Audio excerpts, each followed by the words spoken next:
be doing a peace settlement, probably coming in on Monday or Tuesday. We're going to be signing it up, and we've stopped a very vicious war. So that was an honor for me to be involved. I want to thank J.D. Vance for a great job, and also our Secretary of State, Marco Rubio, has done a fantastic job. So Rwanda, long-term war with the Congo, a very bloody war. They're all bloody, but this was a really bloody one. He's going to be making peace with Congo, and they can get on to making trade deals with the United States and other places and have a much more normal form of life. We're very honored by that. As you know, we did a very great job with India and Pakistan, and we had India in. It looks like we're going to be making a trade deal with India. And we had Pakistan in. It looks like we're going to be making a trade deal with Pakistan. And it's a beautiful thing to watch. The Serbia, Kosovo, likewise, they've been fighting for years. And as you know, we brought that one to a conclusion. And now we have a couple of big ones. We have Russia, Ukraine, which is making a little bit of progress. And we have Israel. And nobody really knows what that one is all about. We're going to find out pretty soon, I guess. The Iranian foreign minister this afternoon said if the U.S. is serious about negotiations that you would call up Israel and request that they stop their airstrikes.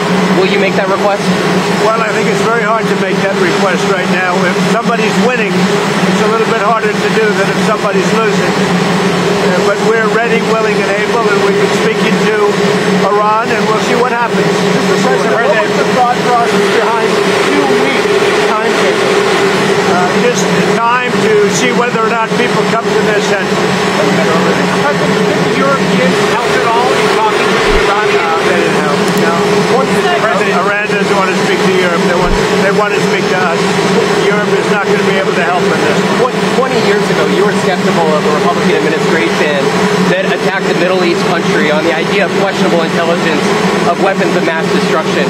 How is this moment different with Iran? Well, there were no weapons of mass destruction. I never thought there were.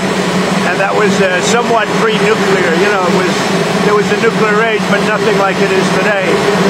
And it looked like I'm right about the material that they've gathered already. It's a tremendous amount of material. And I think within a matter of weeks, or certainly within a matter of months, they're going to be able to have a nuclear weapon. We can't let that happen. I was very much opposed to Iraq. I said it loud and clear, but I was a civilian, but I guess I got a lot of publicity. But I was very much opposed to the Iraq war. And I actually did say, don't go in, don't go in, don't go in. But I said, if you're going to go in, keep the oil. But they didn't do that. What intelligence do you have that Iran is building a nuclear weapon? Your intelligence community has said they have no evidence that they are at this point. Well, then my intelligence community is wrong. Who in the intelligence community said that? The Director of National Intelligence, Tulsi Gabbard. She's wrong. Mr. President, are the Saudis in any way helping Iran at this moment? We're hearing reports of mysterious planes landing in Iran from China. No, they say that they're there to take people out, but I can't tell you about that. I get along very well with China, get along very well with President Xi. I like him, he likes me. We have a very good relationship. We'll see what happens. I can't imagine them getting involved. That you need to make on Iran, whether to strike militarily, is this the biggest decision you will have to make as president? Well, I can't tell you that. I have to see what happens. I can't, really say that. It depends what the decision is. But I wouldn't really be able to tell you that now. I'll tell you in about a year from now. Maybe 5 years or 10 years from now. You never know about decisions. You never really know. Sir, would you support a ceasefire while the negotiations happen? I might, depending on the circumstance. Would you, former Congressman Matt? It's very hard to stop. I will say this. It's very hard to stop when you look at it. Israel's doing well in terms of war, and I think you would say that Iran is doing less well. It's a little bit hard to get somebody to stop. Sir, Liam Gosser was here.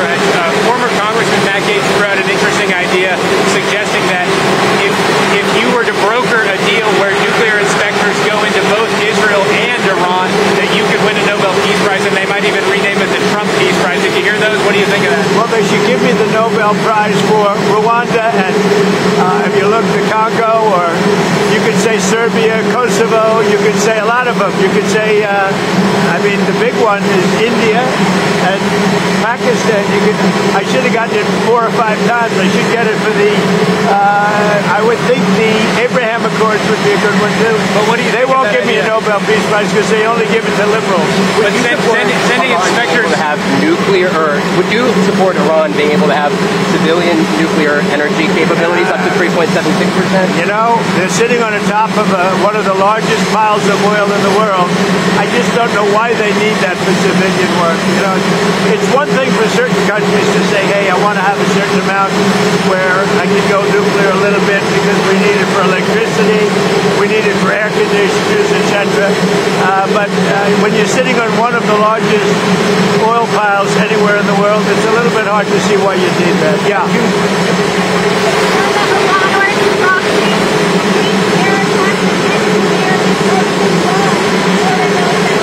We're always concerned about that, and we have to take them out and be very strong. You're even in danger talking to me right now. Do you know that? You are in danger talking to me right now. So I should probably get out of here. But you guys are actually in danger. Can you believe it? One more question on Russia. What are your expectations that NATO countries spend 5% of their GDP on defense spending? Well, I think they should do that. I don't think we should, but I think they should. We've been supporting NATO so long. In many cases, I believe paying almost 100% the cost. So I don't think we should, but I think that the NATO countries should. Absolutely. What, like Spain decides not to? Well, NATO's going to have to deal with Spain. Spain's been a very low payer. They were always a very low payer. They were either good negotiators or they weren't doing the right thing. I mean, I think Spain has to pay what everybody else has to pay. Spain has been notorious for low pay. You know who else was the low payer? Just about the lowest? A place called Canada. Because Canada said, why should we pay when the United States will protect us free? And they've been right about that. on Russia, Ukraine, you've been making progress towards a peace deal, but I don't know if you know this, but Lindsey Graham and Mike Pompeo were there on the ground in Ukraine, seemingly doing the opposite, trying to provoke the Ukrainians to keep fighting. What do you think of that? Well, we're going to see, and people have to be very careful with what they say. They've got to be very careful with their mouth, because their mouth can get them into a lot of trouble. ICE has said that they're trying to arrest up to 3,000 individuals a day. There are some communities that are saying they are fearful of being wrongfully detained or separating some families, even if they are undocumented. Is the fear in some of these communities worth the deportations of these undocumented individuals, a mass deportation Always program? a tough subject, because look, we have farmers. I love farmers. I won 80%, 85% of the farmers, and I love them, and I'm never going to do anything to hurt our farmers. And you could also say the leisure business, etc. There are some businesses where you have a disproportionate amount of people that are the people that you're talking about. At the same time, we have to get the criminals out of our country. And we're looking at doing something where, in the case of good, reputable farmers, they can take responsibility for the people that they hire and let them have responsibility, because we can't put the farms out of business. And at the same time, we don't want to hurt people that aren't criminals. Most of the people that came in over the last 3 years under Biden, I would say probably 3.5 to 4 years, those people, you have a lot of criminals, you have a lot of, we're looking at that very closely. You've had people that have worked on farms for 20 years. It's very hard to go in there and say, you're coming out. But we're going to let the farmers take responsibility. They're great people. They'll do it. They know the good and the bad. So the hard part about this is not like a normal war where people wear uniforms. They don't wear uniforms. But we have murderers that came out of the last 4 years. We have murderers. We have drug lords. We have people that we don't want to. We have prisoners. They emptied out Venezuela and many countries. They emptied out their prisons into the United States. We have to get those people out. But we have stone cold murders. 11,888 murders. We've already gotten a lot of them out of here, but we don't want them. So we have to be careful. But I never want to hurt our farmers. Our farmers are great people. They keep us happy and healthy and fat. Are there other cities that you're going to try to replicate what you've done in Los Angeles? Well, we had a big victory last night in the Court of Appeal with respect to Los Angeles, but really the country, where Gavin Newsom, who's really an incompetent governor, he's just doing a terrible job between his fires, between all the houses burning down, his forest fires, and now Los Angeles. If we didn't go to Los Angeles, and the sheriff admitted is. He had no control. He would have lost control. We saved Los Angeles by having the military go in. And the second night was much better. The third night was nothing much. And the fourth night, nobody bothered even coming. We put out that fire, and we did a great job of it. He sued us for going in and for helping him. We went and helped him. Right now, you'd have Los Angeles burning to the ground. Largely, it would have already been destroyed. So do you think deportations Mr. should... President, to be that of a peacemaker? Do you worry that striking away would change that? Always a peacemaker. That doesn't mean sometimes you need some toughness to make peace, but always a peacemaker. If we win Iran without ground forces, then is an aerial campaign in Iran enough, or do you need ground forces? Well, I'm not going to talk about ground forces. The last thing you want to do is ground forces. Does Iran have 2 weeks, or could you strike before that?